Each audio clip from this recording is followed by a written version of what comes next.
المؤولون في الشدة والرخاء. اللهم صل على محمد وآل محمد أولي الأمر الذين فرست علينا طاعتهم وأنعمتنا بذلك منزلتهم ففرج عنا بحقهم فرجا عاجلا قريبا كلمح البصر الأول وأقرب يا محمد يا علي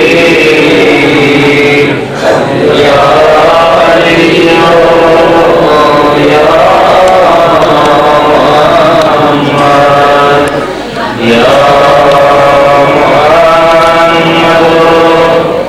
يا علي يا علي يا محمد اكفياني فإنكما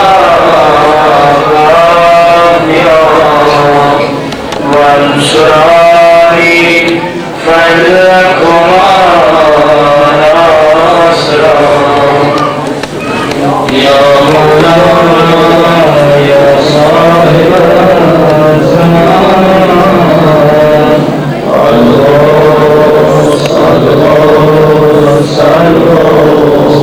أدركني أدركني أدركني الصلاة الصلاة الصلاة العدل العدل العدل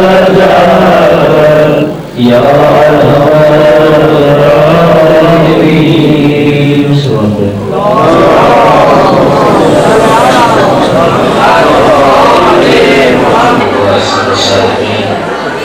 بسم الله الرحمن الرحيم. قد جاءكم من الله نور وكتاب مبين على وجهه صواب.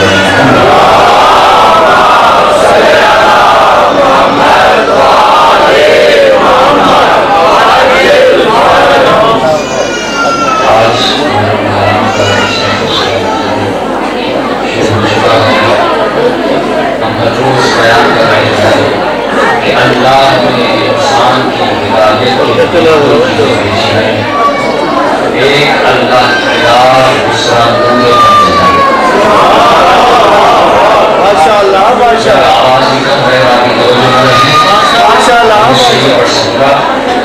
ایک اللہ کی کتاب دوسرا نور پنجتن.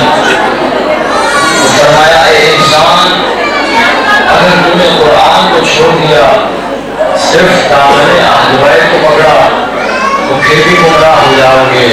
اگر دامن اہل بیت کو چھوڑ دیا صرف قرآن کو تھاما تو پھر بھی گمراہ ہو جاؤ گے. قرآن سرور کا تعارف قرآن میں مختلف جگہوں پر کروایا. آج ایک نورانی آیت پڑھنا چاہتا ہوں جس میں نور اہل بیت کا ذکر ہے. فلما تجلى ربه للجبل فجعله دكا وخر موسى صعقا. جب موسیٰ کی قوم موسیٰ کے پاس آئی وہ کہنے لگی اے موسیٰ جب تک ہم خدا کو آنکھوں سے نہیں دیکھ لیتے تب تک نہیں مانیں گے. موسیٰ نے خدا کے پاس کوہ طور پر پروردگارا اور ماننے کو تیار نہیں ہے کہ رہی ہے آنکھوں سے دیکھیں گے تو پھر مانیں گے. اللہ کا موسیٰ انہیں کہہ دے لن ترانی تم مجھے کبھی بھی نہیں دیکھ سکتے. تو کیجیے گا موسیٰ واپس آئے کہنے لگے خدا کا یہ پیغام ہے. لیکن قوم کہتی تھی موسیٰ جب تک تیرے رب کو آنکھوں سے نہیں دیکھتے تب تک ایمان نہیں لائیں گے. موسیٰ بیچارے پھر گئے پھر خدا نے وہی جواب دیا، پھر قوم نے اصرار کیا، آخر میں پروردگار عالم نے کہا اپنی قوم کو لے کر قرآن کی آیت ہے، پہاڑ پر تجلی ہوئی، تجلی کی نور کی، قوم جل کر راکھ ہو گئی، موسیٰ ہو گئے بے ہوش۔ اب سوال یہاں پر ہے یہ نور کس کا نور تھا؟ یہ نور کس کا نور تھا جو کوہ طور پر جمتا تھا؟ اللہ تو وہ ہے جو کبھی جھوٹ نہیں بولتا، اس نے کہا ہے موسیٰ انہیں کہہ دے کہ لن ترانی، تم مجھے کبھی بھی نہیں دیکھ سکتے، کبھی بھی نہیں دیکھ سکتے۔ تو یہ نور کس کا تھا بھائی؟ نور چمکا پہاڑ پر، اور خدا کہتا میں ہوں لامکاں، کسی مکان میں نہیں سماتا، تو لہذا نور چمکا مکان میں، تو خدا کا نور نہیں تھا۔ خدا کہتا میں آنکھوں سے نظر نہیں آتا، نور کو سامنے دیکھا، تو پروردگار یہ کس کا نور تھا جو کوہ طور پر چمکا؟ کہا اگر دیکھنا ہے نور کی صفت دیکھ لو، اس نور کی صفت کیا ہے؟ کہا کیا صفت ہے؟ کہا جب یہ نور چمکتا ہے، جب یہ نور آتا ہے تو پہاڑ کو ریلا ریلا کرتا ہے، پتھر کو توڑ دیتا ہے، یہ اس نور کی علامت ہے۔ اللہ نے اسی نور کے تعارف کے لیے میرے مولا کی ولادت کا انتظام کعبۃ اللہ نے کیا کہ مولا کی ماں دروازے سے نہیں گئی بلکہ دیوار کعبہ نے شک ہو کر بتایا یہ وہی نور ہے جو کوہ طور پہ چمکا ہے۔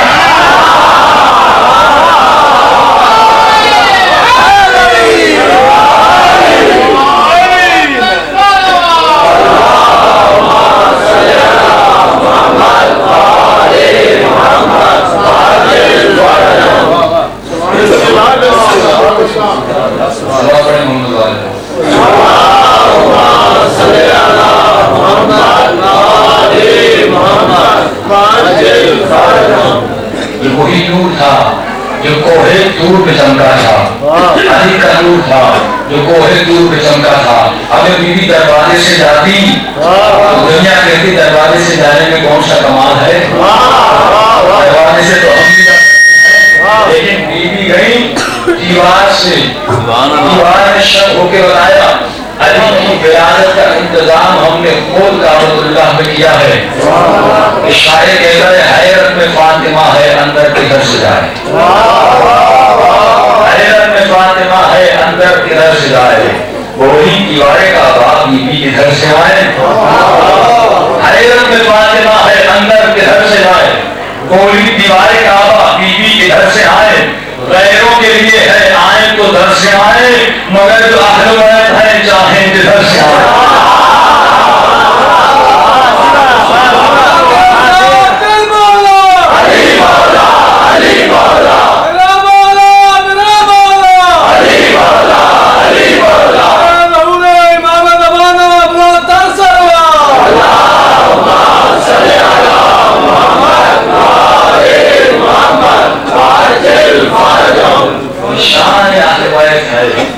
وہ چاہیں جدھر سے آئے۔ کعبے کو پاک کرنے کا حکم اللہ نے قرآن ایک مرتبہ دیا تھا کہ ابراہیم طہر بیتی، میرے گھر کو پاک کر دے۔ ابراہیم کے بعد کبھی اللہ نے کعبے کو پاک کرنے کا حکم نہیں دیا۔ اب یہ فرق بتانا چاہتا ہوں اہل بیت کا اور غیر اہل بیت کا، اگر آپ کی توجہ ہو۔ جہاں بچہ پیدا ہوتا ہے وہ جگہ ہو جاتی ہے نجس، جہاں آپ کی ولادت ہو کیا ہوتی وہ جگہ نجس۔ علی کی ولادت کہاں پہ ہوئی؟ کعبے میں۔ اب دیکھو علی کو اپنے جیسا سمجھنے والوں، علی کو اپنے جیسا سمجھنے والوں، دیکھو علی کی ولادت ہوئی کعبے میں، کوئی چھوٹی سے چھوٹی حدیث، ابو جہل کی کوئی چھوٹی سی جھوٹی حدیث ہمارے لیے لا دو کہ اللہ نے اپنے حبیب کو کہا وہ کعبے کو پاک کر دو۔ بھائی جہاں بچے کی ولادت ہوتی ہے وہ جگہ ہو جاتی ہے نجس۔ علی کی ولادت ہوئی کعبے میں، مجھے کوئی چھوٹی حدیث دکھائیے، چھوٹی نہیں تو جھوٹی حدیث دکھائیے کہ نبی جو خدا نے حکم دیا ہو کہ کعبے کو پاک کر دو، کعبے کو پاک کر دو، کعبے کو پاک کر دو، ایسا کوئی حکم نہیں ملتا۔ قبلہ کیوں نہیں ملتا؟ کہا اس لیے کہ جہاں علی کی ولادت ہوتی ہے وہ جہاں تیری ولادت ہوتی ہے اس میں زمین اور آسمان کا فرق ہوتا ہے. جہاں تیری ولادت ہو وہ جگہ اتنی نجس ہے اگر کوئی نماز پڑھے اس کی نماز باطل ہے. لیکن جہاں علی کی ولادت ہو وہ جگہ اتنی پاک ہو جاتی ہے اگر مسلمان علی کی جائے ولادت کی طرف روک کر کے نماز نہ پڑھے تو ان کی نماز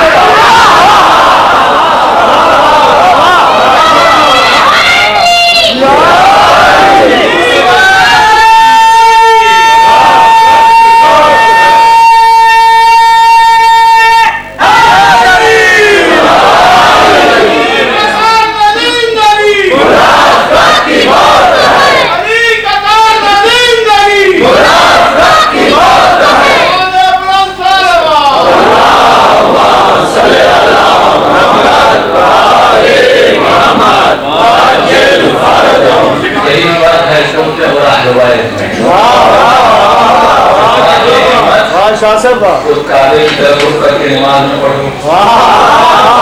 آج ہر مسلمان مجبور ہے ولادت گاہ علی کی طرف رخ کر کے نماز پڑھے. اس سے بڑی شان شیعوں کے لیے نہیں ہو سکتی, اس سے بڑی فضیلت شیعوں کے لیے نہیں ہو سکتی کہ ہمارے امام کی ولادت گاہ کعبۃ اللہ ہے. اس لیے نبی نے فرمایا یا علی مثلک مثل الکعبہ, علی تیری مثال کعبے کی طرح ہے. اس سے پہلے اسے سمجھاؤں ایک اور ظریف نقطہ بتاتا جاؤں. تاریخ میں دو واقعہ ملتا ہے حضرت مریم کا. وہی مریم وہ ہے جس کے لیے خدا کہتا ہے ان اللہ اصطفاکی وطہرکی واصطفاکی علی النساء العالمین. اے مریم اللہ نے تجھے چنا, تجھے پاک بنایا, تجھے طاہر بنایا, تجھے معصومہ بنایا. قبلہ اتنی عظیم بیوی جب بچہ پیدا کرنے کے لیے اللہ کے گھر کی طرف بڑی تو کہا کہ عبادت خانہ ہے, سچا خانہ نہیں. لیکن جب فاطمہ بنت اسد علی کی ماں وہاں سے گزری تو اللہ نے دعوت دے کر خود بنایا. ایک بیوی کو دور کیا جا رہا ہے, دوسری بیوی کو بڑھایا جا رہا ہے. میں یہاں سے اتنا تو سمجھ سکتا ہوں کہ علی کی ماں کا رتبہ مریم سے زیادہ ہے. اسے دور کیا گیا, اسے بڑھایا گیا. اس سے ثابت ہوتا ہے اگر مریم معصومہ ہے تو فاطمہ بنت اسد بھی معصومہ ہے. مریم کی شادی کیوں نہیں ہوئی؟ کیونکہ وہ تھی معصومہ. ان کے زمانے میں ان کا کفر نہیں تھا. معصومہ کی شادی ہوتی ہے معصومہ سے, سمجھے, معصومہ کی شادی ہوتی ہے معصومہ سے. ان کا کفر نہیں تھا. آپ نے سنا فاطمہ بنت اسد بھی معصومہ تھی. شادی کس سے ہوئی؟ ابو طالب سے. تو سمجھ آ گیا ابو طالب نہ صرف مسلمان ہے بلکہ معصوم بھی ہے, کیونکہ معصومہ کی شادی معصومہ سے ہوتی ہے. فرمایا علی مثلک مثل الکعبہ, علی تیری مثال کعبے کی مثال کی طرح ہے. کیا علی کا حلیہ کعبے سے ملتا ہے؟ کیا علی کی شکل کعبے سے ملتی ہے؟ کیا علی کا ظاہر کعبے سے ملتا ہے؟ اس کی وجہ کیا ہے؟ کہا جا علی مثلک مثل الکعبہ, ظاہر کو نہ دیکھ باطن کو دیکھ. کہا وہ کیسے؟ کہا دیکھو پوری دنیا کعبے کے پاس جاتی ہے, کعبہ کسی کے در پہ نہیں جاتا. اسی طرح پوری دنیا علی کے در پہ آتی ہے, علی کسی کے در پہ نہیں جاتا. کہا اگر کوئی کعبے کے پاس نہ جائے تو کعبے کی عزت میں کمی نہیں آتی, کعبے کی عظمت میں کمی نہیں آتی, بلکہ جو کعبے کے پاس جاتا ہے مومن اور حاجی بن کے آتا ہے. اسی طرح اگر کوئی کہے میں علی کے پاس نہیں جاتا تو علی کی عزت اور عظمت میں فرق نہیں پڑے گا, بلکہ علی کے پاس جانے سے تمہارا ایمان بنے گا. کعبے کا دشمن کون؟ ابراہا. علی کا دشمن کون؟ حارث. کعبے کے دشمن پہ کون سا عذاب نازل ہوا؟ پتھر, کنکریٹ.